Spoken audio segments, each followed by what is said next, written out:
Assalamualaikum, selamat petang semua. Terima kasih kerana menonton diskusi kami petang ini. Topik kita pada hari ini, selangkah ke arah penyembuhan, kepentingan sokongan peer.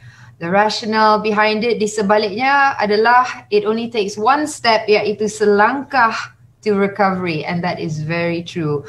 Terima kasih kerana bersama kami hari ini. Saya Cik Puan Sarimah Ibrahim, selaku penaung Miasa dan juga selebriti yang mungkin anda kenal, mungkin anda tak kenal. Tapi yang pentingnya hari ini adalah topik kita.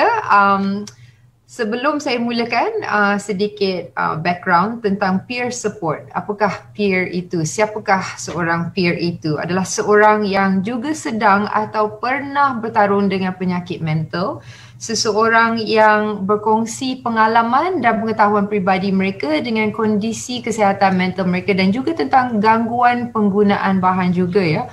Mereka mampu memberi sokongan dan dorongan terhadap kemajuan orang lain ke arah pemulihan dengan berkongsi maklumat pengalaman mereka, semangat, informasi yang penting dan menjadi contoh yang membawa harapan kepada arah pemulihan dan kehidupan yang sihat.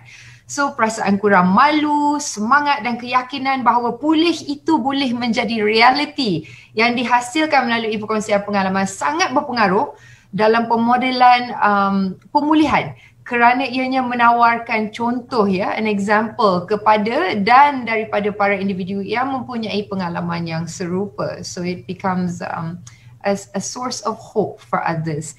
Bagi saya, sokongan peer amatlah penting sewaktu saya berhadapan dan bertarung dengan kemurungan selepas bersalin pada tahun 2019. Suami saya, kawan-kawan yang rapat yang boleh dipercayai, kaunselor saya, juga pakar psikiatri saya, Puan Anita dari Miasa dan juga doktor-doktor yang membantu saya dan secara kebetulan juga peer-peer yang sebenarnya kawan saya tetapi saya tak tahu mereka adalah peer sehinggalah saya menghadapi dan bertarung dengan gangguan mental itu. Mereka rasa selesa untuk bercerita tentang pengalaman mereka. Dan dari situ saya dapat harapan, motivasi dan semangat untuk terus ke depan. It helped me through my depression. Saya boleh katakan ianya adalah satu faktor yang utama. It is like the most important thing untuk saya kembali pulih. Alhamdulillah. Malangnya masyarakat kita di Malaysia masih lagi ada stigma dan juga pandangan negatif terhadap peers yang bertarung dengan masalah mental. Tak semua, tapi masih ramai. Mereka masih takut, tak faham tentang impak besar dan kesan pada seseorang apabila mereka tidak mendapat sokongan yang diperlukan pada waktu mereka bertarung ya dengan penyakit ini. Dengan adanya perbincangan seperti ini, hari ini saya harap lebih ramai yang akan faham, lebih prihatin dan terbuka hati untuk menghulurkan sokongan dan berkongsi cerita masing-masing. Kerana hari ini mungkin mereka, tetapi esok mungkin kita. Helping others helps us too. Thank you very much to Jawatan Kuasa Tetap Kesihatan Selangor. Apa kata kita mulakan perbincangan kita hari ini. So I would like to welcome our panelists. I have two wonderful ladies with me hari ini, iaitu Puan Anita Abu Bakar, founder of Miasa, dan juga Kak Ngah, the founder of AWAS, which is the Awareness Against Suicide Malaysia. So kita mulakan dengan Puan Anita. Assalamualaikum. Waalaikumsalam warahmatullahi. Yes, how are you, Puan Anita? Macam mana dengan Alhamdulillah. Alhamdulillah, baik. Bagaimana Cik Puan Sarimah? Alhamdulillah kita sama-sama going through the same thing. Kali ketiga ni insya-Allah orang kata third time lucky ya. Janganlah ada empat. InsyaAllah, amin. Okay, nak tahu sedikit sebanyak mana what's happening with you and Miasa during MCO ketiga ni. I know of course as penaung Miasa, I'm always excited to find out apa lagi yang Miasa nak buat dari segi campaign-campaign yang dijalankan, program dan perkhidmatan. So Puan Anita boleh cerita sedikit antara MCO pertama, kedua dan sekarang ni, what is Miasa doing and what are you doing yourself as the founder? Bismillahirrahmanirrahim. Assalamualaikum warahmatullahi taala wabarakatuh dan selamat petang semua. Terima kasih Cik Puan Sarimah. Okey, buat masa ni macam Cik Puan katakanlah, kita sudah pun berada di dalam PKP yang ketiga ya. Mudah-mudahan ini PKP yang terakhir Mudah-mudahan Allah SWT angkat penyakit COVID-19 ni daripada muka bumi ni secepat yang mungkin, insyaAllah. Amin. Amin. Amin. Okey, perbezaan PKP pertama, kedua dan juga ketiga ni saya rasa kita semua maklum ya bahawa sekarang ini disebabkan oleh dah setahun lebih dalam pandemik COVID-19 ini, ramai sebenarnya yang terkesan ya daripada cetusnya pandemik ini, dan juga disebabkan oleh the lockdown itu sendirilah, the lockdown measures dan sebagainya. Jadi ramai sudah kehilangan pekerjaan, kehilangan punca pendapatan, kehilangan orang yang tersayang, terkesannya kesihatan mental ramai individu, mereka yang dulunya normal, sekarang juga sudah orang kata mendapat kesannya, terutama sekali mereka yang existingly memang ada penyakit mental. Cuma hikmah di sebaliknya adalah masyarakat kita secara umum ya, mungkin Kak Angah juga melaluinya, di mana kita nampak bahawa masyarakat lebih cakna ya sekarang ni. Kerana kita semua pun melalui satu cabaran yang sama, the same storm, walaupun different boats. Jadi apa yang berlaku sekarang ni di MIASA, kami telah pun orang kata membuat pelbagai kempen dan juga ada kepelbagaian daripada segi program-program dan usaha sama ataupun kolaborasi yang dijalankan. Jadi itu yang berbeza. Kita dapat lihat bahawa banyak organisasi, banyak universitis, media, pakar-pakar juga aktif ya sekarang ini menjalankan banyak kempen-kempen. Jadi apa yang saya lihat perbezaannya itu adalah kepelbagaian program-program yang dilakukan, dan kita juga daripada pihak MIASA dan juga rakan-rakan NGO yang lain mendapat lebih banyak jemputan. Jadi kita lebih sibuk sekarang disebabkan oleh itu pertamanya. Keduanya adalah disebabkan lebih ramai orang memerlukan bantuan dan lebih ramai orang berani untuk keluar mendapatkan bantuan.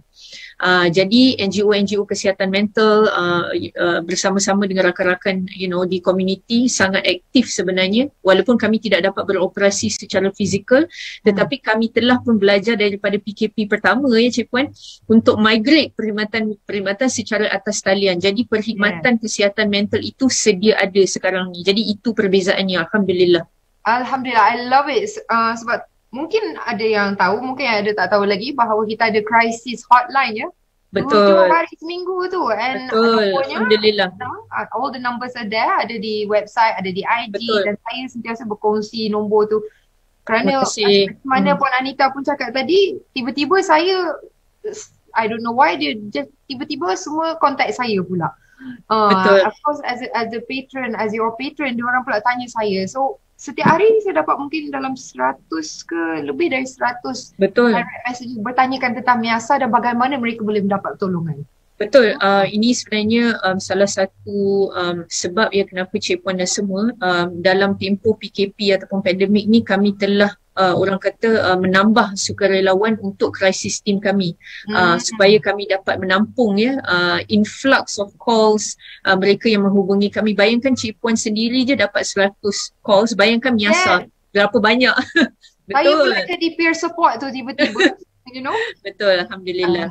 Tak apa, Cik Puan boleh salurkan kepada kami dan kami boleh salurkan juga kepada rakan-rakan yang lain, NGO yang lain untuk membantu, insyaAllah. Saya akan buat, insyaAllah. Banyak tu, macam-macam yang dilalui ya sekarang ni. Okey, Kak Ngah dari Awas Malaysia. Hello, Assalamualaikum. Assalamualaikum warahmatullahi.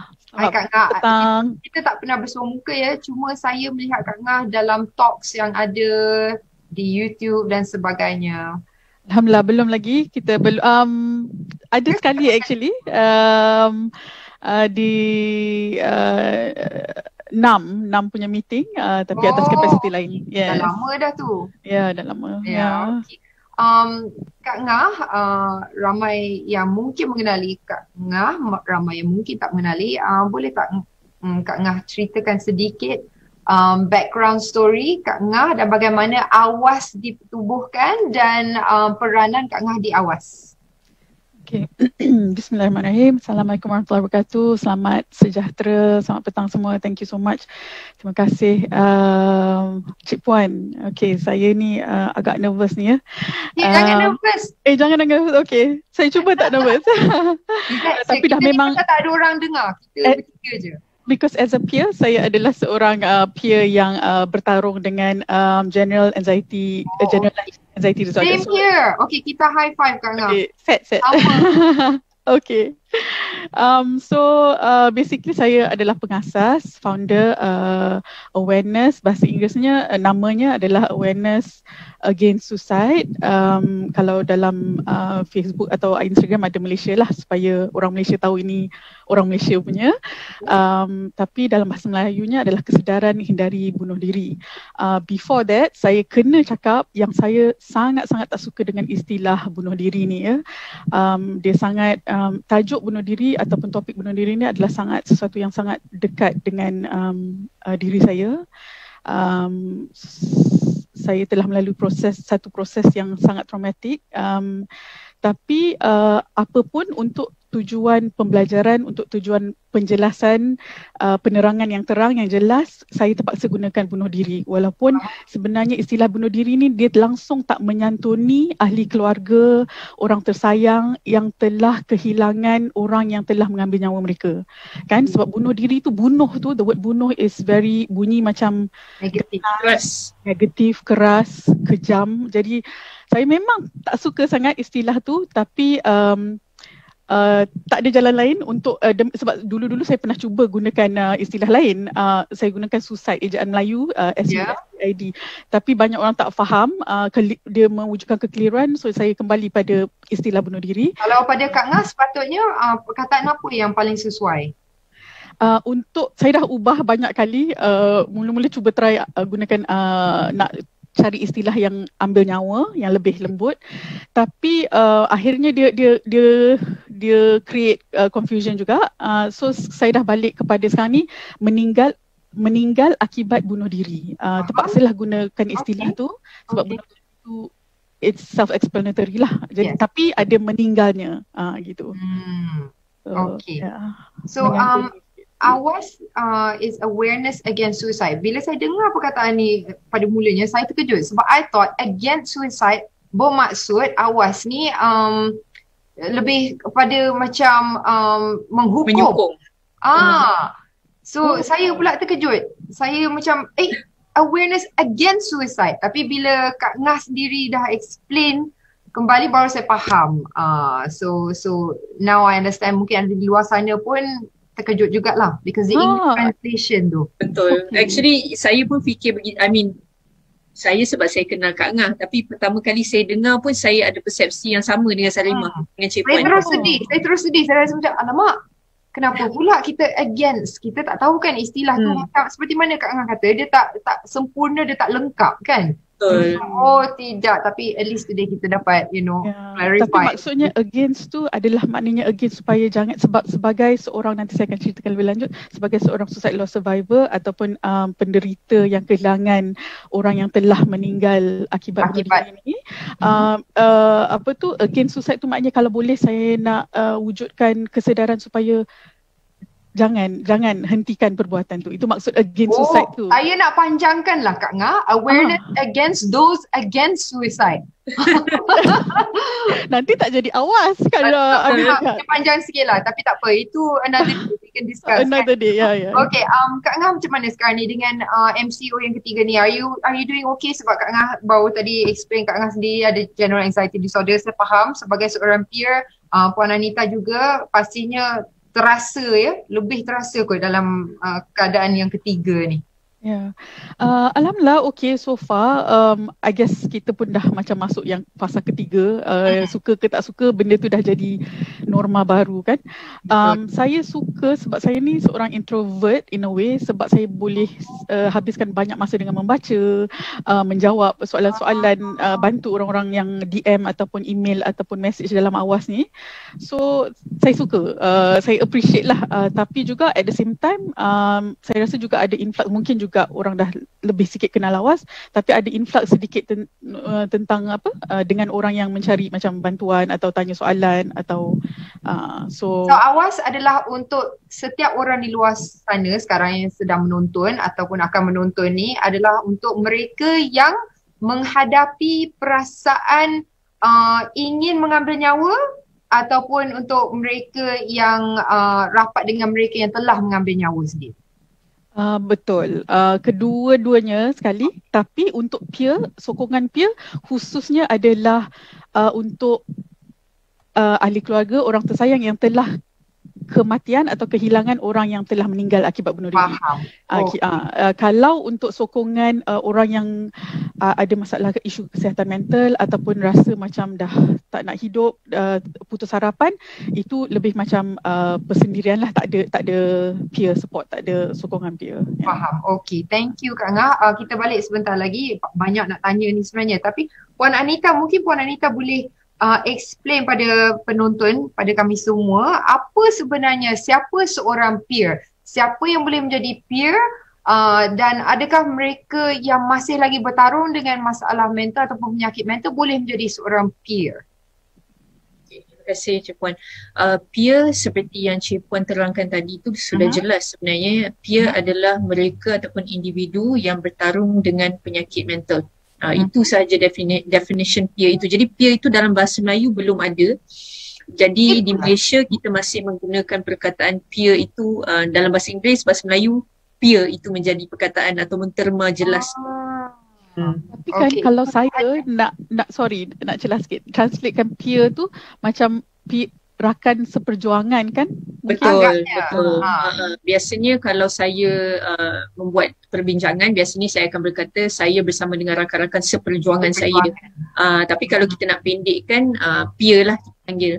Bahasa kita memang panjang. Bahasa kita betul. Apa benda pun dia kena beberapa patah perkataan. Kan? Betul. Jadi kalau macam contohnya, seperti Cik Puan terangkan tadi, kalau pakar psikiatri ke kaunselor itu bukan peer. Peer adalah mereka yang bersama-sama dengan kita dalam perjuangan dengan bertarung dengan kesihatan mental ini ataupun penyakit mental ini. Adakah peer tu sendiri sepatutnya dia pun pernah mengharungi ataupun bertarung dengan sakit mental ataupun cuma seseorang yang bersama dengan kita dalam pertarungan itu? Okay, peer adalah seseorang individu yang bertarung dengan penyakit mental. Kalau a person with lived experience itu could be a peer, maknanya orang yang ada penyakit mental, dan juga ahli keluarga ataupun sahabat yang membantu peer itu. Okay, so di Miasa, Puan Anita boleh jelaskan sedikit ataupun elaborate apa sokongan peer yang ada di Miasa? I know it, but for those out there to understand. Okay, jadi kalau sokongan peer di Miasa ini sebenarnya semua perkhidmatan ataupun alternatif perkhidmatan yang ditawarkan di Miasa dijalankan oleh peer sendiri, oleh mereka yang ada penyakit mental. Jadi itu adalah perbezaan Miasa dengan mungkin NGO-NGO yang lainnya. Jadi contohnya bila kita buat kumpulan sokongan, yang mengetuai ataupun yang menjadi facilitator itu adalah peer, mereka yang ada, individu yang ada penyakit mental, mereka yang menjalankan art therapy, terapi seni. Dia diketuai, dijalankan, gurunya adalah seorang individu yang ada penyakit mental. Kita ada expressive dance therapy, diketuai oleh seorang individu yang ada penyakit mental. Dia begitu. Jadi itu perbezaannya Miasa. So Miasa, as I know, dia memang peer founded dan peer run kan? Jadi yes. Apa sebenarnya pentingnya Puan Anita, sesebuah pertubuhan seperti Miasa ni ditubuhkan dan dijalankan oleh peer sendiri berbandingkan dengan pertubuhan lain yang mungkin orang tu tak pernah bertarung dengan subjek itu? Betul, ini soalan yang sangat baik ya Cik Puan. Kadang-kadang orang pun mungkin kurang pengetahuan ataupun tidak jelas ya kenapa, apa kekuatan sokongan peer ini sebenarnya. Okey, pertamanya sokongan peer ini dulu saya tidak tahu, maksud saya waktu saya menubuhkan Miasa dan pada saat saya menubuhkan kumpulan peer ini, saya tidak tahu bahawa sokongan peer ataupun peer support ni adalah evidence based sebenarnya. Jadi dia ada banyak bukti yang menyokong bahawa kumpulan peer ataupun peer support ini membantu proses penyembuhan seseorang individu itu dengan sangat efektif ya. Jadi ada banyak bukti-bukti, banyak evidence to support this. Jadi ini yang pertama. Keduanya, kumpulan peer di Miasa waktu saya tubuhkan dulu adalah disebabkan oleh waktu saya dalam gelap gelita dulu, waktu tidak mengenali sesiapa pun yang ada penyakit mental, susah untuk kita nampak jalan keluar sebenarnya. Saya berasa bahawa saya, penyakit saya itu unik ya, saya merasakan bahawa saya seorang je yang ada penyakit ni. Sehinggalah apabila saya mula bercakap ataupun meluahkan tentang penyakit saya kepada keluarga dan juga rakan-rakan, baru saya sedar sebenarnya bahawa ramai individu lain mempunyai penyakit mental, mereka juga malu dan takut. Tetapi apabila kita mengenali even just one person, dia sangat membantu untuk memberikan kekuatan semangat bahawa kita boleh sembuh, bahawa jalan keluar itu ada. Jadi itu adalah salah satu sebab kenapa saya menubuhkan kumpulan sokongan ini pada tahun 2016 tanpa saya mengetahui sebenarnya bahawa ia adalah evidence based. Dan ia sebenarnya Cik Puan, dia telah menjadi evidence based sejak tahun 1999 sebenarnya. Walaupun diadvokasikan sejak tahun 1920-an sebenarnya, dan kemudian Alcoholics Anonymous yang berjaya, kumpulan pertama yang berjaya adalah Alcoholics Anonymous pada tahun 1935.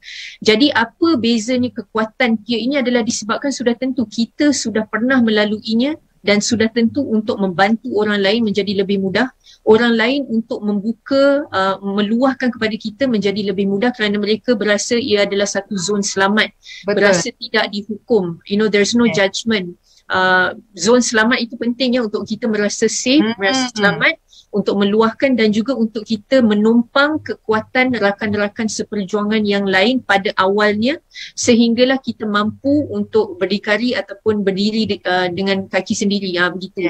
Okay, so from a place of di mana kita mencari bantuan, kemudian kita rasa dibantu, kemudian kita membantu orang lain, kemudian kita learn and grow as an individual, and this is how we become independent. Jadi inilah kekuatan peer support, dan ramai sebenarnya daripada individu yang datang ke Miasa untuk kumpulan sokongan kami memberitahu Miasa bahawa mereka berasa seperti mati hidup semula. Dan ini saya sendiri mengakui dan saya sendiri melaluinya dulu apabila rasa buntu, rasa sengsara yang itu putus harapan dah. Betul. Jadi bila bertemu dengan rakan lain, seorang pun cukup lah. Kita berasa macam boleh sembuh sebenarnya, ada jalan keluar, ada sinar harapan. Rasa macam ada geng. Sebenarnya ada geng. Simply put, ada geng. Orang faham lah kita gelap gelita. Betul. Maknanya apabila saya bercakap dengan Kak Ngah faham. Saya tidak perlu, I don't have to hide my feelings. Saya bercerita kepada Cik Puan boleh relate dan Cik Puan pun boleh bantu memberikan bantuan kepada saya. Begitu. Jadi kita saling menyokong dan ini memberikan kekuatan. Dan dalam Islam pun kita tahu, kita apabila berada di dalam keadaan berjemaah, kita menjadi lebih kuat. Jadi lebih kuat. This is the strength. Dapat lebih kuat kita. Betul. Alhamdulillah. Dan of course sudah tentu peer support ni evidence dia banyak daripada segi camaraderie itu satu, tapi keduanya dia meningkatkan self esteem, keyakinan diri. Kita memperkasakan rakan-rakan yang lain, kita mendapatkan solusi kepada apa yang kita lalui. Kemudian dia juga mengurangkannya, kalau mereka yang ada simptom-simptom psikotik, dia dapat mengurangkan simptom-simptom ini. Mengurangkan hospitalization, mengurangkan reliance kepada dadah dan alkohol. Jadi bukti kekuatan peer support ini sangat jelas, sudah pun 21 tahun sehingga hari ini. Ramai yang sudah orang kata melalui proses penyembuhan ataupun recover dengan peer support menjadi satu komponen utama dalam perjalanan kepada proses penyembuhan itu sendiri. I totally agree Puan Anita. Dia memang boleh dikatakan faktor utama, dan berbalik pada Puan Anita mention pasal research. Saya pun dalam pelajaran saya banyak membaca tentang peer support dan betapa pentingnya dan betapa berkurangnya peer support kita disebabkan industrialization dan dunia kita, zaman kita berubah, maka orang duduk sendiri, kita tak rapat seperti dulu. Dan ideally manusia ni sepatutnya we are built to connect sebenarnya bersama, berapat bersama dan membantu each other. Cuma dengan cara kita hidup zaman sekarang, makin lama makin rapat, lebih-lebih lagi dengan apa orang kata COVID virus ni, ia memang isolating bagi ramai ya. Jadi peer support yang biasa ada seperti online sangat penting ya. All these online peer support groups memang penting, dan ramai yang bertarung dengan kesihatan mental mereka dan bergantung pada this online peer support yang ada. At least ada itu sekarang ya. Kak Ngah, awas pula saya nak tanya, awas adakah Kak Ngah dapati lebih ramai yang kontak awas dan menghadapi masalah mental ataupun memerlukan support dalam keadaan situasi COVID-19 ini dengan MCO kita sekarang? Okey, Cik Puan. Sebelum tu saya nak beritahu, saya juga adalah ahli seumur hidup, lifetime member of MIASA ya. So saya juga dah dapat banyak bantuan, sokongan dan benefit daripada bersama-sama dengan MIASA, sokongan peer lah, kumpulan sokongan MIASA. Terima kasih Puan Anita.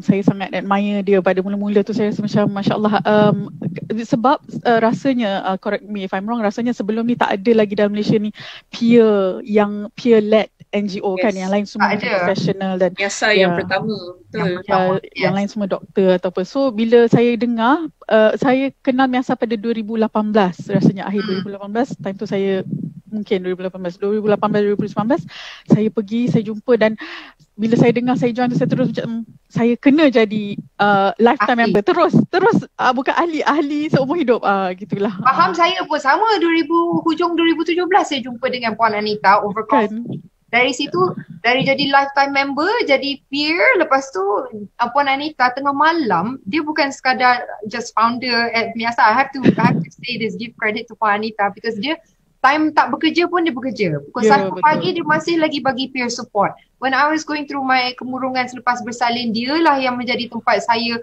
meluahkan perasaan. Saya sangatlah rasa lega, Kak Ngah, bila Puan Anita bercerita tentang pengalaman dia dengan menghadapi kemurungan dan anxiety. Sebab saya ingatkan saya seorang je yang rasa macam tu. Seperti mana Puan Anita cerita tadi. Dan tengah malam tu je lah yang dia message kita back and forth tu, kita rasa macam, I said to my husband, sayang, you know Puan Anita pun had this juga.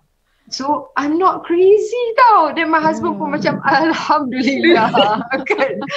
kan? Isteri aku ni bukan abnormal. Rupa-rupanya ramai kat luar sana menghadapi benda yang sama. So that's the importance of peer support. Yeah, that's true. Pada saya, kalau there's one thing, satu kumpulan sokongan yang Puan Anita kena masuk ialah Workaholic Anonymous. Sebab terlampau. Memang dahsyat. Tapi memang saya respect dia punya passion for it lah. Saya juga Workaholic Anonymous tu coping skill juga tau Puan Anita, you know this. Betul. I think bagi saya, bukan saja sebab saya presiden pengasas, tapi individu yang ada penyakit mental, tetapi it is personal tau. I have a personal stake in it sebab saya nak perubahan. Saya nak supaya dunia kita menjadi, ataupun masyarakat kita secara menyeluruh menjadi masyarakat yang inklusif. Sudahlah stigma dan diskriminasi yang berlaku. Kita kena cuba bersama. Jadi kalau kita sendiri yang ada penyakit mental, kita mahukan perubahan tapi kita tidak berbuat apa-apa, susah kan sebenarnya. Jadi bila dah ada individu seperti Cik Puan, ada individu seperti Kak Ngah, bila kita semua membantu dan kita menyumbang, sudah tentu bila kita bekerjasama, kita dapat melakukan perubahan bersama. Kita nak work in silos boleh, tapi miracles cannot happen in silos. No. Working together, you can create miracles. So this is what we're hoping for, insyaAllah. Because patutnya we are built to work together anyway. That is what we're supposed to do. We've lost our way a bit. So Kak Ngah, please let us know sedikit a bit more tentang awas dan apa yang Kak Ngah notice sekarang ni dalam MCO yang ketiga ni, dari segi calls ataupun mereka yang meminta bantuan ataupun sokongan. Adakah ada penambahan sekarang?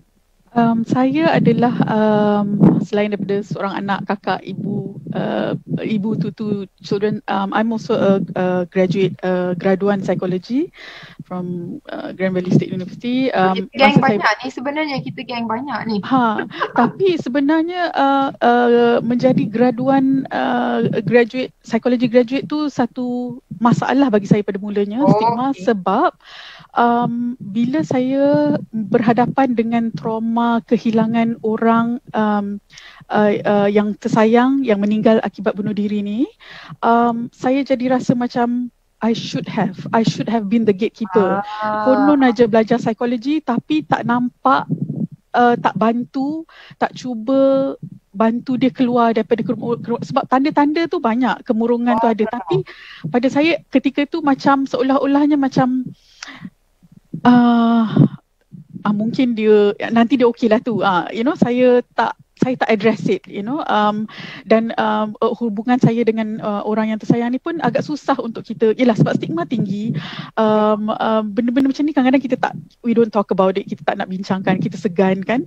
Jadi because of that lah saya rasa macam menjadi walaupun graduan psikologi tu sebenarnya patut membantu, sekarang dia membantu banyak, tapi pada mulanya dia menjadi stigma besar pada saya sebab saya rasa macam saya telah gagal, I'm a failure, saya tak membantu, dan perasaan orang yang suicide loss survivor ni sebenarnya banyak masalah, bertarung dengan rasa bersalah, rasa macam not good enough, rasa kan. That's the main problem kan, the feeling of guilt lah orang kata, rasa bersalah. So, daripada situ saya start dengan Miasa. Daripada situ lama-lama saya rasa macam masih tak cukup sebab saya perlu cari kawan-kawan geng, macam kita cakap tadi, saya perlu cari orang-orang yang bertarung bersama, berjuang yang dah hilang orang tersayang ataupun ahli keluarga ataupun rakan sahabat through melalui suicide ni, melalui kaedah ini kan. Jadi saya terpanggil untuk start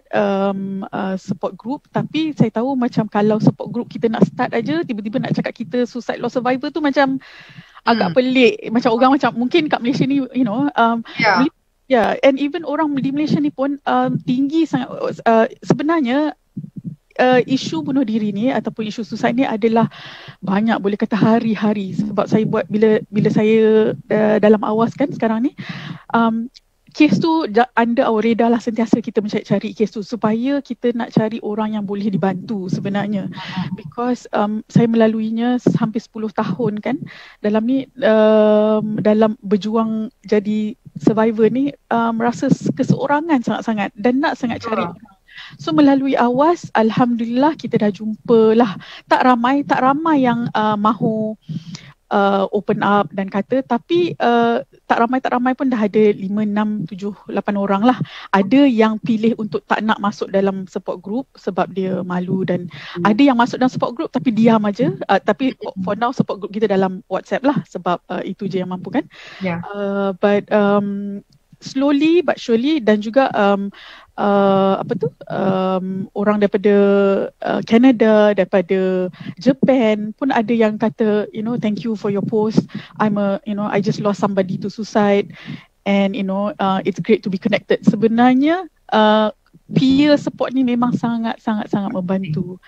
Dia bukan saja membantu ya Kak Ngah, from what I know dari research, suicide loss survivors ni merupakan orang kata kategori yang tinggi risiko untuk mengambil nyawa juga.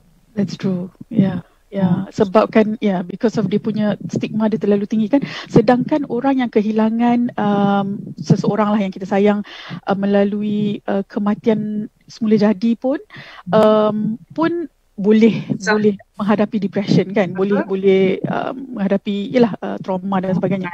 Apatah lagi kematian yang begini kan, yang maknanya kita tak boleh cakap, kita tak boleh bincangkan.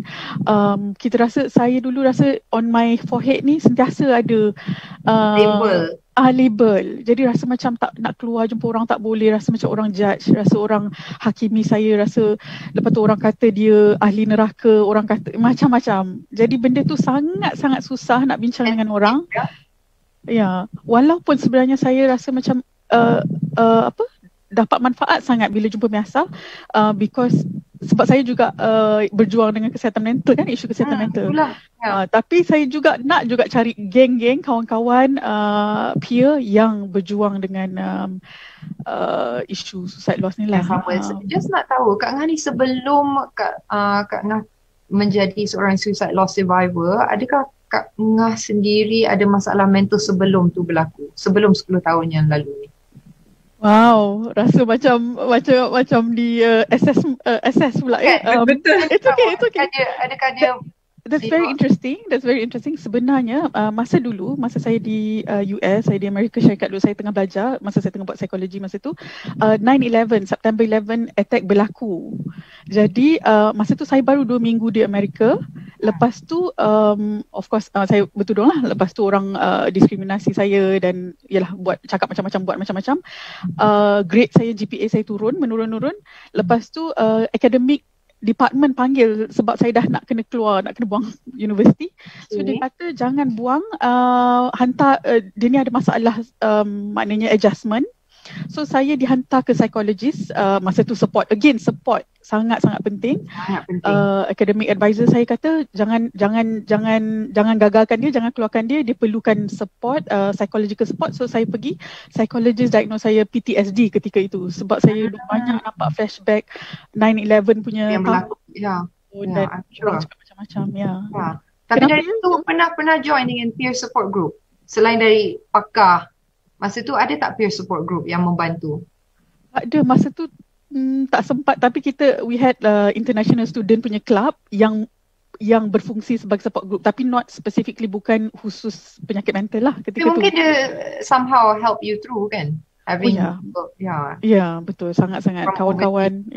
Sebab kawan-kawan yang international student club tu, dalam golongan international student tu, dia sama je, dia homesick, dia pun rasa macam orang tak suka dia pun rasa macam alien kan di bumi sana. So Okay. So Puan Anita, bagaimana Puan Anita dapat ilham untuk menubuhkan kumpulan peer ini? So what I mean is like, where did you get the idea from? Dia naturally, organically berlaku atau and then dia mula dengan berapa orang dan macam mana dia translate untuk menjadi circle time dan you know, sampai kan ada Orchid Clubhouse di Miasa dan sebagainya? Betul, terima kasih Cik Puan.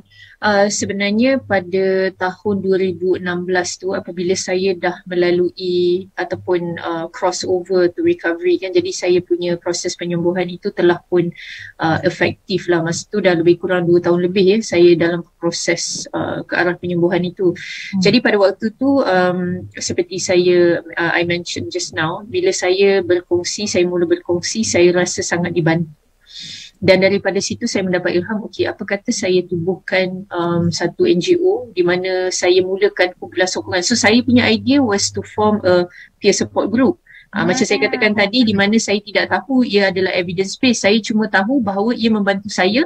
Jadi ada kemungkinan dia boleh membantu orang lain. Itu yang saya fikirkan pada waktu itu ya. Jadi saya berharap bahawa saya dapat menyediakan satu platform di mana individu-individu yang ada penyakit mental tidak berasa keseorangan. Mereka ada tempat untuk mereka datang, berasa selamat dan boleh berkongsi, meluahkan perasaan. Terutamanya mereka yang tidak ada sistem sokongan yang baik ataupun keluarga yang tidak memahami ataupun keluarga yang tidak menyokong.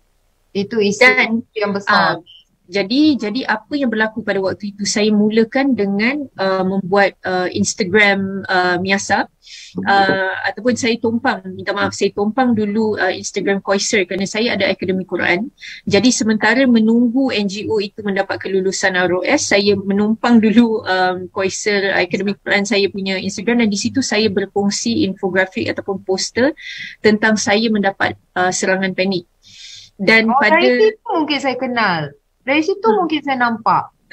Jadi saya berkongsi di situ dan kemudian saya masih ingat pada waktu tu bila saya nak hit share tu, I hesitated. Saya hesitate. Saya tak tahu kalau saya tekan ni apa yang akan berlaku. No expectation, tak tahu apa nak expect sebenarnya. Hasil dia nanti. Tetapi apa yang berlaku, the moment saya share, tiba-tiba saya dapat influx of messages daripada individu-individu yang memberitahu mereka juga melalui ini dan mereka faham apa yang saya lalui. Jadi itu peer support yang pertama. Itu yang pertama. Jadi daripada situ saya terus menubuhkan kumpulan sokongan secara fizikal, dan kumpulan sokongan yang pertama kami buat tu dah ada 20 orang. Dia memang cepat jadi besar sebab pada waktu itu seperti apa yang Kak Angah jelaskan, kami adalah pertubuhan NGO pertama yang ada peer support. Jadi kami ditubuhkan oleh individu yang ada penyakit mental dan digerakkan oleh mereka yang ada penyakit mental sendiri, bersama-sama dengan penjaga-penjaga dan juga mental health advocates. Jadi itu sebenarnya apa yang berlaku pada waktu itu. Jadi kekuatan Miasa itu perbezaannya adalah kerana digerakkan, ditubuhkan oleh individu penyakit. Dan macam mana pula dengan bantuan untuk B40 ya? Puan Anita, ramai yang bertanya dengan saya, menghantar message, saya tak cukup, saya tak mampu, but I need support. So boleh Puan Anita cerita sedikit apa yang Jadi apa yang berlaku adalah apa yang saya lihat ya Cik Puan dalam ialah dalam konteks Malaysia ni, negara kita ni, the unfortunate thing is adalah kita ada barrier to access. Maknanya mereka yang tidak berkemampuan, jadi dalam konteks ni golongan B40, di mana kalau tidak ada you don't have enough money ataupun funds, susah untuk mereka akses kepada perkhidmatan kesihatan mental ya. Boleh pergi ke hospital kerajaan, tetapi the wait time tu lama untuk mereka tunggu nak dapat brand name ubat-ubatan yang ada jenama itu mahal ya, beratus-ratus ringgit. Jadi disebabkan oleh itu saya bersama-sama dengan Miasa memikirkan cara bagaimana untuk kita nak menghapuskan barrier ni kan. Jadi daripada situ okey, apa kata kita memberikan perkhidmatan kepada B40 secara percuma. Okey, secara percuma, tetapi ini membawa maksud bahawa golongan M40 dan T20 kena bayar. Tetapi mereka pun kena bayar kalau pergi kat mana-mana pun kan. Jadi sebagaimana anda membayar perkhidmatan yang lain, anda sebenarnya you do not realize that indirectly anda membantu Miasa untuk memberikan perkhidmatan percuma kepada golongan B40. Yes, jadi we wanted to break that barrier to access. Dah lah barrier kepada information tu sangat besar untuk golongan B40 dan di kawasan-kawasan perkampungan kan, ataupun luar bandar. Jadi disebabkan oleh itu kami menyediakan perkhidmatan secara percuma. It's not easy, dia bukan mudah kerana Miasa bukan financially independent ya. Kami tidak ada orang kata regular sponsors yang datang atau sebagainya, tetapi sebaliknya kami bekerja sangat keras sebenarnya. Cik Puan, Kak Angah pun tahu dan mereka yang lain. Di belakang tabir kita tak nampak sebenarnya apa yang Miasa lakukan. Nampak pukul 3 pagi Puan Anita masih bukan saja saya tetapi rakan-rakan staff-staff saya, sukarelawan yang membantu. Yelah, kita pun sukarelawan di Miasa ramai, bukan sikit. Yang membantu untuk merealisasikan impian Miasa ini supaya no person is left behind. Jadi ini adalah goal kami sebenarnya, kerana kalau kita ada duit Cik Puan, Kak Angah dan semua, kalau kita tak dapat perkhidmatan kesihatan mental di Malaysia pun kita boleh keluar negara sebagai contoh. Okay? Tetapi kalau kita tidak mempunyai wang, macam mana kita nak akses kepada perkhidmatan ni? Seperti saya katakan tadi, biggest barrier. That's the biggest problem sekarang.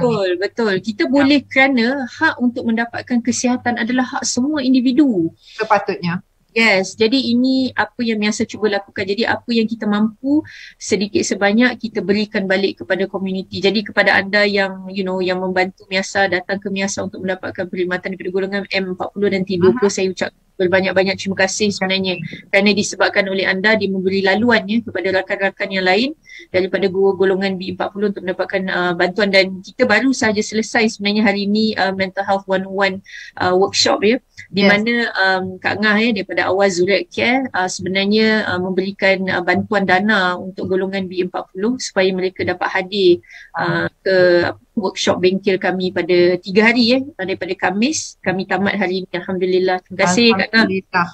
So actually secara kebetulan mereka yang mendapatkan pertolongan juga membantu orang lain, and that's the way it's supposed to. Dapat pahala, dapat mungkin mereka tak tahulah, tapi dapat juga dari situ ya. Betul, nak tanya sedikit a little bit more to Puan Anita tentang peer support ni. Ramai yang rasa malu bila nak berkongsi sejarah hidup ataupun pengalaman. Bagaimana dengan peer yang masuk ke dalam circle itu ataupun online? Ramai juga saya perhatikan yang diam, yang tak berkongsi, dan ada juga yang berkongsi lebih, ada juga mereka yang berkongsi maybe perkara yang tak sepatutnya dikongsikan. What I mean by is terlalu personal. Macam mana Puan Anita kita boleh solve this issue? Takut orang berkongsi lebih dari sepatutnya, dan juga mereka yang tidak mahu berkongsi sebab rasa malu, ataupun mungkin ada mengibatkan keluarga, ahli keluarga. Sebab ramai yang hantar mesej pada saya yang masalah mereka sangat personal bersama dengan bapa ataupun ibu, dan itu menjadi barrier untuk mereka mendapatkan bantuan dari peer support di Miasa dan sebagainya, sebab takut nanti kena libatkan family. Okay. Sebenarnya di dalam YASA ada pelbagai peer support, bukan sahaja kumpulan sokongan. Kita ada juga peer support secara individu. Kita ada juga peer support bersama dengan keluarga. Kadang-kadang keluarga datang mungkin ibu bapa, kadang-kadang ibu bapa dengan adik-beradik, kadang-kadang ibu bapa adik-beradik dengan ibu saudara, mak saudara. Kita pernah ada family support 20 orang sekali datang.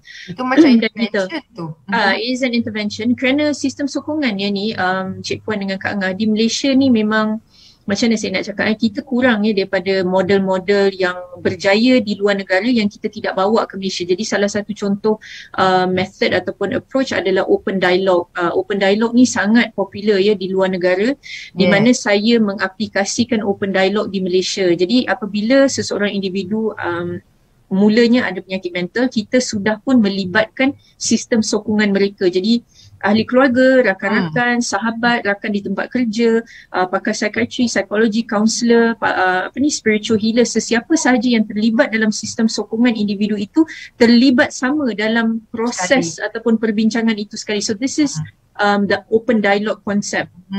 Dan open dialogue concept ini sangat efektif kerana daripada the onset of the condition, semua orang sudah pun terlibat. Jadi semua orang tahu peranan masing-masing dan kita tahu kita bukan keseorangan dalam membantu individu tersebut, terutamanya individu yang battle suicidal thoughts and ideation. Sebab kadang-kadang mereka rasa hopeless, tidak tahu bagaimana nak membantu, dan kalaulah na'udzubillah individu tersebut pilih untuk mengakhiri kehidupan, kita akan trauma dan merasa perasaan bersalah yang sangat tinggi. Jadi sebab tu open dialogue is very successful di luar negara kerana dia punya sistem sokongan adalah besar, dia penglibatan ramai stakeholders, dan itulah sebenarnya di luar negara mereka, culture mereka dan sistem mereka mungkin lebih terbuka dari kita ya. Saya nak tahu tentang cabaran untuk, like you mentioned tadi, the whole system sepatutnya memberi sokongan. Betul. Tapi bagaimana dengan mereka yang resistant seperti ahli keluarga yang tak mahu dengar? Ini bukan masalah aku. Betul. Ini sebenarnya satu perkara yang biasa kalau di MIASA. Ini adalah salah satu FAQ. Jadi biasanya apa yang berlaku, pertamanya apabila individu yang ada penyakit mental datang ke MIASA, mereka lebih terbuka daripada apabila mereka ke clinical setting, kerana mereka tahu kami ada penyakit mental. Jadi they know they are coming to a safe space. Mereka tahu mereka datang ke zon selamat. Jadi biasanya itu tidak merupakan cabaran besar buat MIASA. It's never not a big issue. Cumanya kadang-kadang ada individu yang memerlukan waktu. Itu kita semua faham. Jadi apabila mereka datang ke kumpulan sokongan, mereka kata, "Puan Anita, saya hadir, saya nak mendengar dulu." Tidak ada masalah. Jadi kadang-kadang kali mereka datang dengan perasaan tidak mahu berkongsi, tetapi tiba-tiba dalam sesi pertama mereka dah pun berkongsi, dah pun berani apabila mendengar luahan rakan-rakan yang lain. Mereka dapat kekuatan semangat kan. Tapi ada juga yang mengambil waktu, mungkin 2-3 sesi baru mereka berani untuk meluahkan apa yang mereka rasai. Dan di MIASA perbezaannya kenapa kita menjemput ahli keluarga dan rakan-rakan sahabat adalah disebabkan kita mahu rakan-rakan, sahabat, ahli keluarga juga faham bahawa the pain and struggle is real. Kerana apabila kita bersama ahli keluarga sini, kita akan lebih keras. Betul? Seperti apa yang Kak Angah ceritakan tadi. Mungkin pada waktu bila ahli keluarga sendiri bercerita kepada kita, kita rasa tak mungkinlah dia ada penyakit mental, ataupun tak mungkinlah dia nak mengakhiri kehidupan kita. Kita tak percaya macam tu. Tapi apabila kita mendengar daripada orang lain, baru kita tahu dan sedar bahawa wait a minute, this illness is real. The struggle is real, the pain is real. Lalu kena ada orang luar yang masuk juga. Puan Anita, orang luar yang kena sebutkan tu. Baru dia macam sink in, baru dia macam, oh ya ke anak aku macam ni ke, my husband macam ni. Betul. Seeking attention kan. Betul. Bukan saja untuk penyakit mental sebenarnya, untuk apa sahaja pun even for situasi. Cancer patients with diabetes, like are you sure he has diabetes ke, macam yes, doktor kena tunjuk dia punya blood test report tu baru. Okay, Kak Angah. Dan lagi satu, sorry Puan Anita, teruskan. Lagi satu Cik Puan, belum habis. Lagi satu, apa yang kita nampak juga adalah apabila lebih banyak kesedaran ataupun kempen-kempen dijalankan, mereka yang ada penyakit mental ni sedar bahawa bila mereka memendam, mereka berdiam diri, dia lebih memburukkan keadaan. Jadi ini apa yang kita lihat. Jadi sebab tu dah lebih mudah untuk orang datang mendapatkan pertolongan dan rawatan itu sendiri. Jadi keluarga yang mungkin susah untuk memahami ataupun tidak membantu dan sebagainya, mereka sebenarnya bukanlah tidak mahu membantu. Kadang-kadang mereka berasa helpless, tidak tahu bagaimana nak membantu. Jadi sebab tu kita menjalankan, betul, kita menjalankan bengkel seperti hari ini untuk membantu caregivers, membantu keluarga, dan juga disebabkan oleh stigma masyarakat itu sendiri. Jadi apabila kita menormalisasikan perbincangan seperti hari ini, dia sebenarnya akan membuatkan ahli keluarga pun terbuka untuk mendengar dan membantu. InsyaAllah. Betul. Kak Ngah, saya sangat curious, macam mana Kak Ngah sendiri tahu bahawa Kak Ngah memerlukan bantuan selepas insiden yang sangat menyedihkan dan trauma itu? Macam mana Kak Ngah sendiri tahu, okay, I need to get some help? Okay, to be honest, lama sebenarnya saya memendam. Bila berlaku, bila saya kehilangan orang tersayang dengan cara begitu, yang meninggal akibat bunuh diri ni, lama saya pretended saya rasa ramai orang yang ada isu kesihatan mental, penyakit mental pun macam tu juga kan. Kita akan berlakon, kita akan buat okey, memang okey pun mula-mula macam okey, walaupun sedih yang teramat, sakit yang teramat, tapi I was able to pretend, berpura-pura siap buka kafe lagi. Masa tu buka kafe. Okey. Buka kafe, jalankan bisnes, semua bisnes jalan selama 4 tahun semua. So okey aja sampailah satu distraction kot, atau untuk sibukkan diri supaya tak merasa. Defense mechanism kan. Yeah. Maknanya kita gunakan denial yang macam aku okey, aku tak ada apa-apa, aku boleh handle ni. Dan bila sibuk, bila start up new business kan, tak ada masa, daripada pagi sampai pukul 2 pagi baru tidur, nak buatkan accounting lah, nak buat apa semua, nak tengokkan tu duit okey ke tak okey, makanan sebab dia business cafe. So penat, balik tidur. Tapi dalam pada 4 tahun lebih tu saya pendam sampailah berlaku another loss. Saya kehilangan arwah ayah. Maknanya ada another trauma, another something besar berlaku. Triggered, yes. Time tu lah semuanya keluar. Dia macam ibaratkan gunung berapi tau. Dia yang magma ni duduk diam. Lepas tu sampai satu tahap dia meletus. Itu yang saya tak boleh handle. So bila jumpa doktor 2018 awal 2019 saya pergi Miasa, rasanya 2019 akhir saya decide untuk dah tak boleh kawal lagi, sebab bukan saja murung, bukan saja sedih, bukan saja nangis tiba-tiba, jalan-jalan kat shopping complex tiba-tiba nangis, driving tiba-tiba nangis, bukan saja breakdown tak tentu pasal, tapi dia dah jadi anxiety. Maknanya saya dah tak boleh nafas, tiba-tiba saya berdebar-debar, sejuk, peluh sakan ni. Peluh teruk kan? Tapi sejuk. Masuk sauna. Peluh kuat, tapi sakit kan, rasa macam tak okey, tak boleh bangun pagi, tak boleh urus anak saya tak pergi sekolah 2 bulan kot masa tu. Tapi alhamdulillah husband saya lah sangat supportive, and again sokongan sangat mainkan peranan. Lepas tu lah saya mencari sebab saya rasa saya dah tak okey sangat. Tapi kalau saya tak jadi macam tu, mungkin saya tak cari lagi Miasa, mungkin saya tak pergi jadi doktor. Jadi nasihat saya sangat macam galakkan orang janganlah tunggu sampai, because yang kita takut tu macam tadi Cik Puan pun cakap kan, people who have lost a loved one to suicide ni, dia punya kebarangkalian untuk suicidal tu tinggi. Betul. Kan? Sebab dia akan deal dengan depression dan sebagainya. Tapi bila dia tak mendapatkan bantuan, bila benda tu dah meletus, even saya sendiri, saya akui saya sendiri bertarung dengan suicidal thoughts banyak sangat. Saya tidak suicidal in terms of behaviour, tapi fikiran tu terlalu banyak, rasa macam mati lebih baik, macam apalah gunanya, anak-anak aku menyusahkan orang lain, menyusahkan orang sebab tak boleh function kan, kita jadi lumpuh dengan dengan psychological disorder. It's interesting Kak Ngah you sebut tu, sebab banyak drama ataupun filem kalau kita tengok kan, kadang-kadang dia ada scene yang menunjukkan watak tu macam berdoa seperti dia meminta diambil insya-Allah daripada orang kata membebankan orang lain. Dan dia dah jadi macam sesuatu yang normal mungkin pada ramai yang mungkin tak perasan itu adalah satu sign ataupun gejala bahawa mereka sepatutnya mendapatkan bantuan, ya. That's true, yeah. And as a suicide loss survivor, sebagai penderita yang kehilangan orang yang tersayang yang telah meninggal akibat bunuh diri ini, it's no joke. Jangan memperlekehkan isu kesihatan mental ni, sebab dia punya kehilangan satu, dia punya stigma tu terlalu azab. Jadi jangan tunggu sampai dah teruk, jangan tunggu dah sampai suicidal, jangan tunggu baru kita macam, you know, kadang-kadang betul, kadang-kadang dalam isu psikosis mungkin tak ada sedar diri, tak ada kesedaran kan. Saya nak berhati-hati because ialah benda ni isu yang sangat-sangat sensitif. Tapi kalau boleh, sebab itulah dialog begini sangat penting. Sebab tu saya juga fikir walaupun stigma teruk, walaupun saya malu dan takut untuk mengaku yang saya adalah suicide loss survivor, but saya rasa saya bertanggungjawab. As a citizen, saya rasa bertanggungjawab untuk menceritakan, mendedahkan isu kesihatan mental is so real. Bukan saja individu tu sakit, tapi kalau dah kehilangan orang melalui bunuh diri ni, sangat perit. And dia punya bersalah tu, dia punya seksa tu macam tak boleh, it cannot be undo kan. And tak kalau boleh kita jadi tolonglah ambillah pengajaran daripada cerita saya.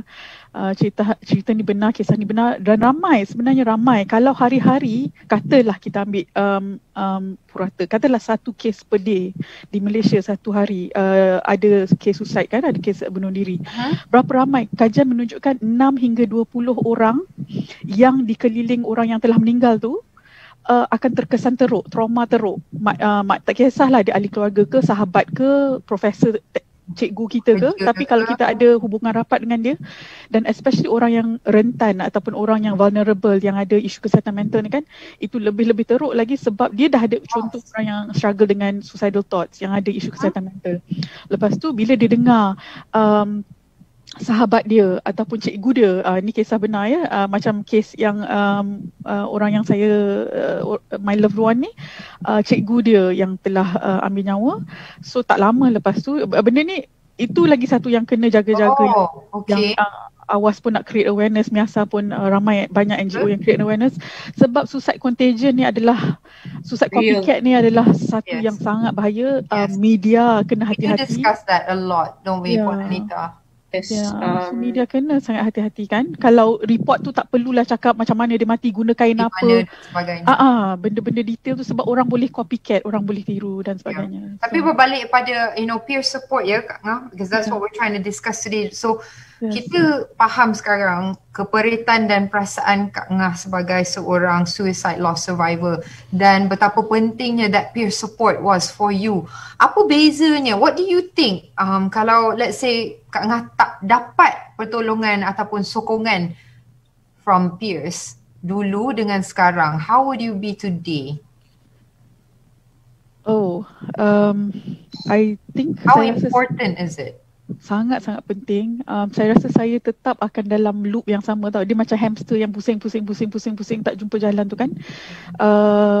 Berat dia, beban dia terlalu berat, sebab bila kita ada sokongan peer ni, sokongan daripada orang-orang, tak kisahlah orang yang hadapi isu kesihatan mental, yang suicidal juga pun kan, kalau kita berkongsi cerita, kita akan kurang rasa malu. Sebab bila dalam kumpulan sokongan tu, peer support tu, kita rasa itulah ruang selamat yang paling kurang stigma. Kat luar ni belum tentu kan, belum tentu orang akan faham, orang tak stigmatize, ataupun berpura-pura faham, depan kita alah kesian belakang mungkin kan dia cakap kan. So peer support tu adalah ruang selamat, macam Puan Anita kata tadi, zon selamat yang kita boleh cakap, kita boleh share, kita boleh cakap, maknanya kita tak malu. Even dalam kumpulan sokongan kita boleh share, awak makan ubat apa, saya makan ubat benda-benda yang kita nak tak boleh nangis share. Sampai mata semua, everything boleh buat kat situ. Betul. They understand. Saya ingat lagi masa first time saya hadir kumpulan peer support Miasa masa tu saya first time hadir kan. Orang lain dah bercakap, Puan Rita bercakap, lepas tu ada peer yang dah bercakap.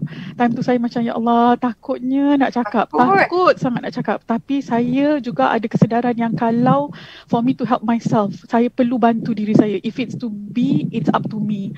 Jadi saya sedar yang meluahkan perasaan tu, maknanya akui yang saya adalah suicide loss survivor was very important for me. Jadi saya pun masa tu dah nak habis juga kot, takut, tapi saya angkat tangan masa tu, saya cakap, Wanita, saya nak bercakap. Saya ambil mic, tak apa saya cakap masa tu, saya tak tahu, tapi saya cakap. Tapi saya cakap lah juga, saya tak ingat dah apa saya cakap, tapi saya ingat yang the word I uttered was, saya adalah, I am a suicide loss survivor. Benda tu nak sebut punyalah siksa. Masa tu saya nangis yang ingus-ingus. Nangis yang tak cantik orang kata. Buruk habis. Yang buruk. Yes, tapi daripada hasil daripada perkongsian tu, alhamdulillah banyak sangat support. Orang-orang datang individually datang kat saya kata, Kak Ngah, you are so brave for saying that. Kadang-kadang assurance, validation kan, validation tu sangat-sangat penting bila kita dapatkan. Sangat. Dalam support group, kita dapat validation. Orang kata kita macam berani, orang kata kita kuat, orang kata kita okey kan. Macam maknanya kadang-kadang kita rasa macam tak yakin. Tadi Puan Anita sebut pasal self esteem kan, kita tak yakin dengan diri sendiri. Kita dah tak yakin dengan kehidupan pun. Ataupun apa pemilihan kita, segala-galanya lah. Ya, jadi bila dalam keadaan macam tu, bila ada orang datang dekat situ jugalah saya form sahabat-sahabat yang sangat akrab. Ada satu tu boleh kata best friend lah sekarang ni, macam saya panggil dia sister in advocacy lah. Nice. Ya, yang sangat supportive selain pun Anita. But I have to say sebenarnya dalam perjalanan saya ke masa saya mula-mula start as a suicide loss survivor, I lost my best friend. Sebab saya salahkan diri saya, mungkin juga dia pun tak faham. Sebab ketika itulah kita jadi marah-marah, kita jadi tak okey, tak stable, sangat tak stable kan. Of course saya dah minta maaf dengan dia, dia best friend saya yang best punya lah dulu. Tapi saya dah minta maaf dengan dia, cuma things cannot be repeat lah. Tak rasa sama dah, lain. The damage has been done kan. Tapi akibat hasil daripada peer support ni, kumpulan sokongan ni, juga kita akan jumpa orang-orang baru yang supportive, yang sayang kita, yang support kita, yang bersama-sama dengan kita. InsyaAllah. Thank you for sharing, Kak Ngah. Puan Anita, just sekarang ni dengan situasi online, I'm a bit worried. Sama ke dengan face to face peer support ni? Boleh ke kita membantu mereka di luar sana dengan cara yang sama? Alhamdulillah Cik Puan, itu salah satu concern kami juga pada awalnya apabila PKP pertama bermula, tetapi kita tahu kita tidak boleh berhenti, jadi kita continue buat secara atas talian. Dan daripada feedback yang kami dapati, mereka ataupun rakan-rakan saya memberitahu it is as effective seperti fizikal sebenarnya. Cuma bagi saya sebagai seorang moderator, cabaran dia lebih besar apabila berada di atas talian, macam tu. Sebab kalau kita secara fizikal ni kita dapat orang tu depan mata kita, kita dapat moderate dengan lebih baik. Tetapi kalau kita buat secara virtual ni, macam Cik Puan punya tugas lah, dia lebih mencabar lah. Dia kalau sesi fizikal kepada mereka yang tak pernah hadir kepada dalam sesi fizikal circle time ataupun kumpulan sokongan ni pun tidak mudah sebenarnya. Nampak je macam mudah, tapi sebenarnya it's very challenging sebab ramai individu, kemudian individu-individu semua ada personality masing-masing, ada jalanan fasa mereka pun berada di dalam fasa yang lain-lain, tak sama. Tak sama. Ada yang masih baru, ada yang dekat tengah-tengah, ada yang masih dalam denial, ada yang sudah lama tapi belum sembuh. Jadi dia pelbagai, jadi dia bukan begitu mudah. Jadi untuk menjadi moderator tu saya rasa perlu seseorang individu yang dah, orang kata dah cross over to recovery, yang dah lama dalam bidang tersebut, jadi dia tahu bagaimana nak manage lah. Macam Kak Ngah sendiri dah melalui, dah tahu, dah faham. Jadi kita lebih menerima, jadi kita menerima pandangan semua, kita cuba mengharmonikan situasi, terutamanya apabila kita ada dua kumpulan yang berbeza, maknanya kita ada peer dan kita ada ahli keluarga. Jadi kadang-kadang ada juga argument sedikit, jadi kita cuba harmonizekan balik. Aku nak tanya, ada tak argument masa peer sharing tu? Betul. Biasanya I don't agree with taking medication. Biasanya the argument akan ada kalau ada orang luar. Contohnya kita ada orang luar yang nak belajar tetapi dalam masa yang sama bercakap dan mereka bukan peer. Di situ akan berlaku, contohnya daripada pengalaman kami. Jadi ni pada awal-awal dulu waktu kita belum masih baru dalam peer support. Jadi ada contohnya kaunselor ataupun daripada pakar-pakar lain yang datang di mana mereka memberikan toxic positivity dalam zone itu. Kemudian ada juga penjaga-penjaga pun sama mungkin akan berkata, oh ini sebab kurang solat, mungkin kena baca Quran lebih sikit dengan niat untuk membantu ya, jangan salah Tapi anggap. jadi menghukum. Dia niat sebenarnya untuk membantu, tetapi mereka tidak sedar bahawa itu menjadi toxic positivity sebab kita kena tengok situasi, keadaan, waktu. There is a time for everything kan. True. Bukan bermaksud itu tidak penting dan tidak benar. Ia benar, ia penting. Cuma masa Tapi tu. masa dan keadaan, that is not the place for it. Jadi of course akan berlaku. Cuma Cik Puan, kalau saya nak tambah tadi apa yang Kak Angah kongsikan ya Kak Angah, sebenarnya apa kepentingannya, saya dah yelah sebab saya dah lama, kami pun daripada pihak MIASA kepada anda yang tidak tahu, kita juga menjalankan advokasi secara global ya, kerana kita we belong to TCI Asia Pacific. Jadi saya banyak involved dalam perbincangan roundtable di peringkat Asia ya, Asia Pacific dan juga ASEAN. Jadi apa yang saya lihat waktu saya ke Trias ya pada tahun 2019, saya bertemu dengan ramai ahli-ahli NAMI ya. Jadi National Alliance of Mental Illness ini adalah satu alliance yang sangat besar. Mereka ada lebih kurang 200,000 ya members, tapi mereka ni ditubuhkan oleh para penjaga, oleh penjaga-penjaga sebenarnya. Dan ramai daripada mereka kehilangan orang tersayang akibat bunuh diri ya. Dan apabila saya berkongsi tentang situasi di Malaysia, tentang coercion ya, kekangan ataupun kaedah pemaksaan, kemudian bercerita tentang peer support dan sebagainya, ramai daripada ahli NAMI selepas selesainya persidangan tersebut datang kepada saya dan memberitahu saya bahawa terima kasih sangat-sangat, it was very helpful kerana mereka akhirnya memahami bagaimana ahli keluarga ataupun rakan yang membunuh diri itu ataupun meninggal akibat bunuh diri itu, apa yang mereka lalui sebenarnya. Kerana mereka ni, caregivers ni sebenarnya macam Kak Ngah, mereka berasa rasa bersalah yang sangat tinggi, sangat tinggi, and it continues to re-traumatize them. Tapi apabila mendengar apa yang saya katakan, mereka merasakan bahawa ia sangat membantu, dan disebabkan oleh itu mereka meneruskan perjuangan mereka untuk membantu caregivers yang lain. Supaya mereka sedar bahawa look, suicide is real sebenarnya. Suicidal thoughts and ideation is real. Tapi kita ada peranan, dan kalau kita memainkan peranan dengan baik, kita boleh membantu.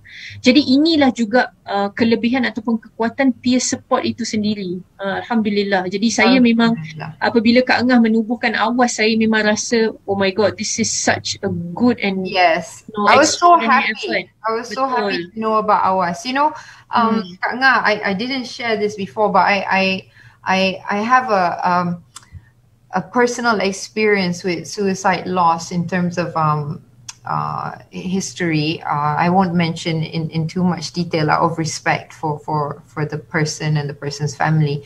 But dia sampaikan pada kita yang jauh pun distance dia dari segi relations, kita still live with that guilt juga. Rasa macam maybe I could have done more.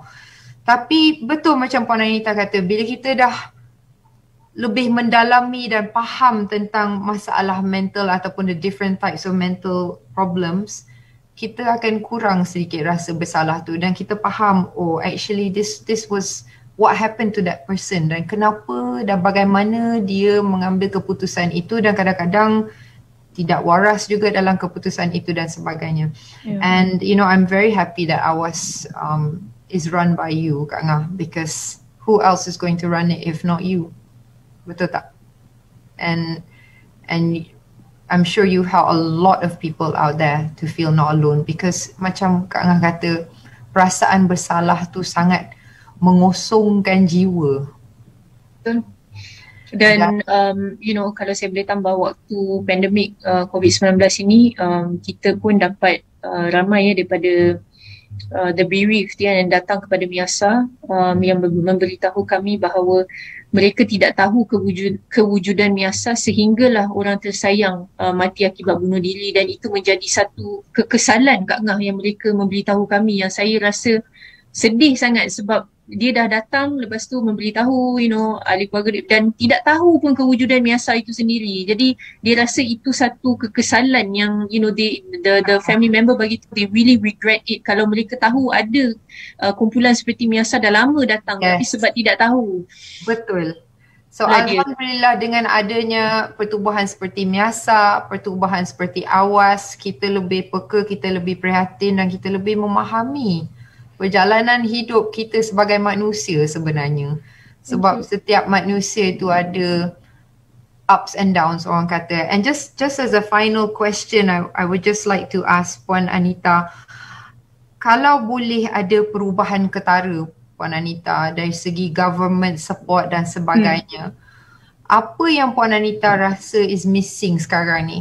Maybe an application or something yang boleh connect us as human beings dengan lebih rapat. Macam MySejahtera ni, kenapa kita tak ada MySejahtera untuk sokongan mental? Betul. Kalau ada MySejahtera ni, so nampak sangat benda ni boleh dijalankan. This connection between human beings. What do you think, Puan Anita, for peers and caregivers? Betul, saya rasa daripada segi gaps, kalau gaps kesihatan mental ni banyak, jadi untuk saya nak beri satu je dia menjadi susah Cik Puan. Tapi bagi saya, kalau kita nak merubah, policy changes kena berlaku dan dia memerlukan political will. Itu yang saya selalu katakan, kalau kita tidak ada political will, kita tak boleh bergerak. Itu malangnya, that is the truth of it all.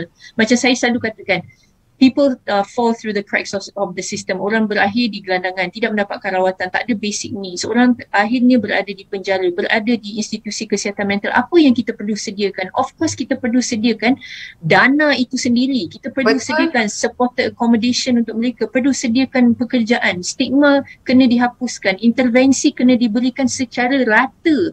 Universal healthcare ataupun universal health coverage kena berlaku. Tetapi kita lebih kepada orang kaya boleh akses, orang yang kurang tak boleh akses. Tak boleh akses. Tidak kira informasi, tidak kira perkhidmatan kesihatan mental, tidak kira perumahan, tidak kira insurans, apa sahaja pun, itulah gap yang paling besar. Jadi bagaimana kita nak push, Cik Puan sudah tentu it must come, there must be a from the top. Dia kena ada political will. Kalau tak ada memang sangat susah. Siapa yang nak baling duit kepada NGO setiap tahun, setiap bulan? Betul. Di NGO mungkin kita ada kepakaran, mungkin kita ada the passion, mungkin kita ada the lived experience, tetapi daripada segi dana dan support itu kita tidak ada. Walaupun kita berkolaborasi secara menyeluruh di komuniti, kita masih perlukan political will, masih perlukan perubahan polisi itu. Contohnya decriminalization of suicidal attempts. Kita masih memerlukan amendment Mental Health Act, Mental Health Regulation, PWD Act, Employment Act. Banyak sebenarnya akta-akta yang perlu mengincludekan mereka yang ada penyakit mental. Dan kita boleh lihat secara jelas satu perkara mungkin saya boleh sebut, di Malaysia buat saat ini kita tidak ada peer support worker. Tidak ada peer support worker di clinical setting, tidak ada di dalam ambulans, paramedik pun tak ada training juga tak ada training for like a peer support specialist training. Tidak ada. Dan kami di Miasa pun tidak ada dana sebenarnya untuk menghantar menjalankan peer support specialist. Peer support specialist ini ada license-nya. Betul. Dan kita boleh menjadi specialist, tetapi it's very expensive. Jadi I think you can do it. Sekarang ni kalau orang Malaysia nak buat pun kita buat online, certified peer support specialist dan de-escalation methods. Bagaimana untuk calm somebody down sekiranya dia dalam situasi dia macam nak ambil keputusan terburu-buru, tapi kita nak de-escalate dia punya emosi tu kan. Itu kami dah menjalankan training itu, tapi kami buat di clinical setting. Jadi bersama-sama dengan medical students kita join begitu. Tapi kalau boleh kita nak buat secara keseluruhan for everybody. Ironiknya adalah orang yang di atas, yang seperti mana Puan Anita sebut tadi, and I'm sure you understand Kak Ngah, orang yang di atas lebih tinggi, lebih banyak pressure dia, lebih memerlukan bantuan sebenarnya. Jadi kalau kita tak ubah segala-galanya and that we don't support each other, everybody suffers. Betul, and because kita tidak ada champions tau. Saya rasa pandemik COVID-19 ini jelas menunjukkan ini. Apabila kerajaan mahu memprioritaskan sesuatu, mereka boleh. Jadi apabila kita prioritize COVID, kita boleh sebenarnya. Jadi tapi apa yang kita tidak nampak di sini Cik Puan, we are going through a parallel pandemic. Kita ada pandemik COVID-19, kita ada pandemik kesihatan mental. Kalau kita tidak berjaga-jaga, ini akan meletup. Actually, Puan Anita dia sangat jelas. Kalau kita buka je surat khabar, kita buka jelas, itu, betul. kita nampak apa yang untuk berlaku. Kita mungkin jelas. Mungkin untuk mereka yang ingin melihat. Dan bagi mereka yang mungkin tidak mahu ataupun tidak boleh melihat ataupun masih lagi in denial. Kak Ngah ada sesuatu yang nak tambah pada itu? If I may add tentang apps tu kan, Cik Puan, kalau di barat lah, di advanced countries kan, dia ada CRT, crisis response team kan. Betul. Macam kat Malaysia, postvention, okay, kita ada suicide awareness, suicide prevention, maknanya menghindari suicide, awareness, kesedaran, dan postvention ni adalah khusus untuk orang-orang yang telah kematian ni lah, yang telah kehilangan, yang telah kehilangan ni. So sebab bila kita dah tahu, maknanya kalau suicide awareness tu dia random aja, maknanya kita buat awareness secara random, tapi umum. Tapi kalau postvention ni maknanya dia khusus untuk orang-orang yang telah melaluinya, maknanya dia traumatized, dia stigmatized, dia bermasalah, dia tak boleh berfungsi, ataupun dia terkejut, kawan sekolah ke mungkin dia tak rapat sangat, tapi sebab benda tu meletup dalam social media ke, meletup dalam surat khabar ke, jadi macam yelah jadi kecoh. Lepas tu yelah budak kadang-kadang dia nak tahu kenapa, apa dia nak bercakap, tapi benda ni tak boleh nak bercakap. So kalau ada apps, pada saya lah, kalau Kerajaan Selangor nak buat, maknanya antara apps yang dalam apps tu bukan not just information tentang kesihatan mental, kita boleh dapat banyak, tapi maknanya CRT tu maknanya menggerakkan response team tu. Ya, menggerakkan team, maknanya kalau ada je kes suicide berlaku, maknanya team ni akan pergi untuk melakukan prevention lah, maknanya tanya macam okay, yang pertama sekali apa nak cakap, apa tak cakap tu sebenarnya sangat penting.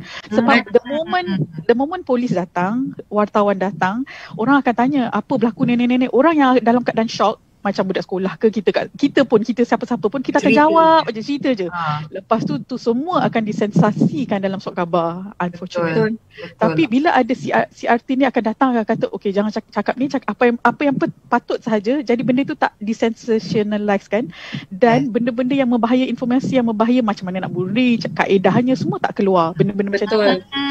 Dan juga dia boleh bantu orang yang traumatized ni, maknanya CRT ni akan kata okey, sekiranya you tak boleh tidur malam lepas 2 minggu, lepas 3 minggu, efek apa boleh, ada efek apa boleh, ini orang-orang atau NGO ataupun klinik yang boleh pergi sekian. Sebab dalam saat tu Kak Ngah, I'm sure you were shocked, dah tak boleh fikir nak buat apa, siapa nak cakap dengan siapa, nak call siapa, selalunya call polis je, tu je yang kita tahu.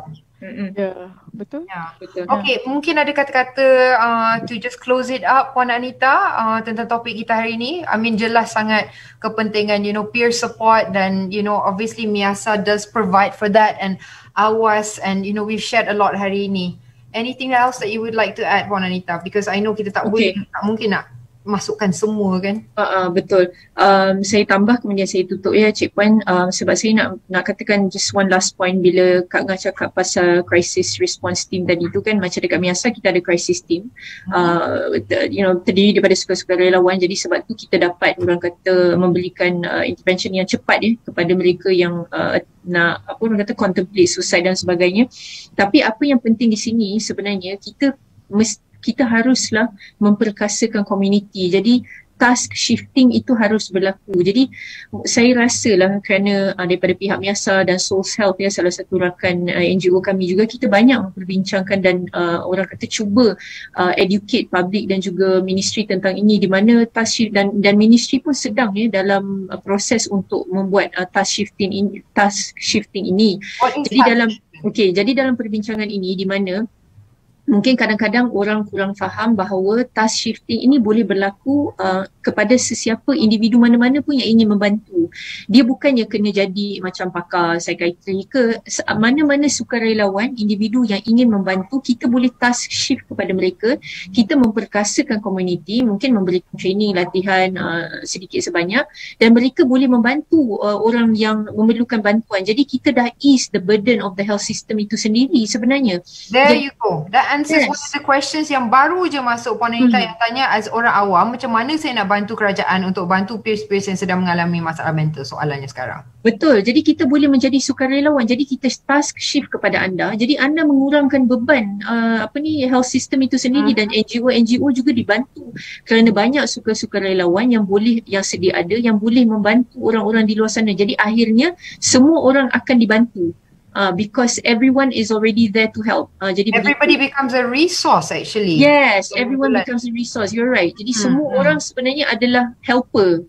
Jadi inilah apa yang di Malaysia kita belum lagi lakukan dengan baik, iaitu memperkasakan community itu sendiri. Begitu. Memperkasakan community dan mengurangkan beban are the keywords that I took from what you said just now. Betul.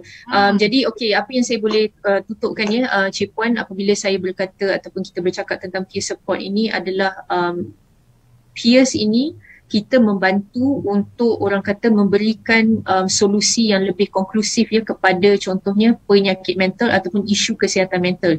Seperti saya sebutkan tadi, apabila kita merangka ya Mental Health Act ataupun Mental Health Regulation dan sebagainya, tidak ada mereka yang ada penyakit mental terlibat dalam perbincangan ini, dan kemudian Mental Health Act dibuat begitu. Jadi saya harap kita semua sedar bahawa we are the resource knowledge. Knowledge itu ada dalam kami, mereka yang dah pun melaluinya. Kalau kita bekerjasama dengan pakar-pakar, bayangkan betapa kuatnya kita dapat memberikan solusi ya.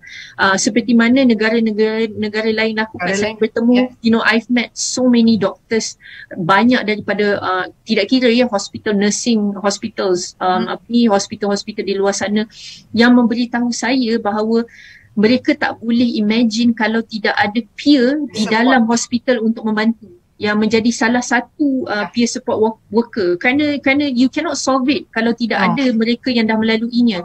Jadi besar harapan saya suatu hari nanti kita ada peer support specialist dan juga peer support worker di Malaysia, di mana bayaran diberikan setimpal ya dengan pekerjaan yang diberikan, sama seperti profession yang lain. Like Australia dan UK, the payment for those who work sangat tinggi. In clinical settings, that is correct. Jadi dan juga message of hope saya kepada semua, kepada anda yang memerlukan bantuan, please reach out for the help. Anda bukan keseorangan, anda boleh sembuh ya. Sesiapa pun yang ada penyakit mental boleh sembuh, jalan keluar itu ada, dan hikmah di sebalik penyakit mental ini besar sebenarnya, insyaAllah. Jadi itu saja perkongsian saya. Terima kasih Cik Puan, terima kasih Kak Ngah. Terima kasih Puan Anita. Kak Ngah, bagaimana pula? Kata-kata akhir saya nak minta semua tolonglah buang stigma tu jauh-jauh. Stigma ni Puan Anita pun selalu sebut adalah racun dalam masyarakat kita, dalam diri kita sendiri. Self stigma satu, maknanya stigmakan diri kita sendiri, nak berlawan dengan stigma. Even saya yang tadi saya kata, walaupun kononnya psychology graduate, kononnya tahu pun tentang penyakit mental dan sebagainya, tapi stigma yang buat saya takut, stigma yang buat saya jadi tak mahu ke depan kan, atau mendapatkan rawatan dan sebagainya. Tapi itu dululah, mudah-mudahan kita buang stigma ni jauh-jauh. Kita pun ramai-ramai macam Puan Anita sebut tadi, hikmah daripada COVID ni, kita semua tahu apa tu kesihatan mental, walaupun tak tahu penyakit mental, tapi semua tahu masalah isu ada masalah sesuatu ya, kita jadi stres, kita jadi tak tenang kan. Jadi buanglah stigma tu, tolonglah buang stigma jauh-jauh. Stigma ni tak membantu langsung, stigma ni boleh membuatkan orang mengakhiri kehidupan mereka kan. Jadi jangan pandang remeh, jangan memperlekehkan isu kesihatan mental, dan jangan sekali-sekali pegang stigma tu, buanglah jauh-jauh stigma tu. Terima kasih Kak Ngah. Sorry that you cried just now, but I'm sorry. Itu adalah antara perkongsian. Cik Puan, thank you so much for the acknowledgement. Tak ada apa yang, kalau boleh apa yang saya dah buat ni, kalau ada kebaikan di dalamnya, pahala di dalamnya, mudah-mudahan Allah terima dia sebagai pahala untuk yang telah pergi. InsyaAllah, amin. This loved one of mine, dan mudah-mudahan dia menjadi pembuka mata kepada orang ramai kan. It's very very serious. Isu kesihatan mental adalah sangat very serious. I'm so happy Kak Ngah yang you terbuka tentang topik ini. The first time saya watch your talk, I pula yang berani nak share hari ni pasal tu. So thank you very much. Thank you. Okay, so berkongsi, bertanya, mendengar, semua ni jelas dapat membantu dan memberi harapan pada mereka yang mungkin bertarung secara diam dan mungkin menyelamatkan nyawa seseorang. dengan menghulurkan kata-kata yang membantu, memberi sokongan seseorang itu boleh tampil lebih berani tanpa perasaan dihukum in a safe space, insyaAllah. Seperti Miasa, Awas, itu yang akan atau mungkin akan menyelamatkan seseorang. Dan membantu masyarakat kita secara keseluruhan, memberi harapan pada mereka yang memerlukan. Juga harus ingat bahawa sokongan peer boleh mengurangkan beban caregivers juga dan sistem kita as a whole in society, seperti Puan Anita katakan tadi, dan juga ahli keluarga out there. I know mungkin you penat, maybe you rasa macam you nak give up, tak cukup masa, rasa bersalah dan sebagainya. Not to mention of course mengurangkan cost hospitalization. Jadi peer support ini sangat-sangatlah berbaloi dan penting, dan insyaAllah kita boleh juga buat seperti mana negara-negara lain telah lakukan for their people. For everyone watching, sila kontak kami di Miasa dan juga Awas untuk sokongan dan bantuan. We are here, it's okay to not be okay, insyaAllah. So terima kasih dari saya juga. Thank you very much Puan Anita, Kak Ngah and the team, everyone. Assalamualaikum. Stay safe everyone. Kita jaga kita insyaAllah. Thanks. Thank you everyone.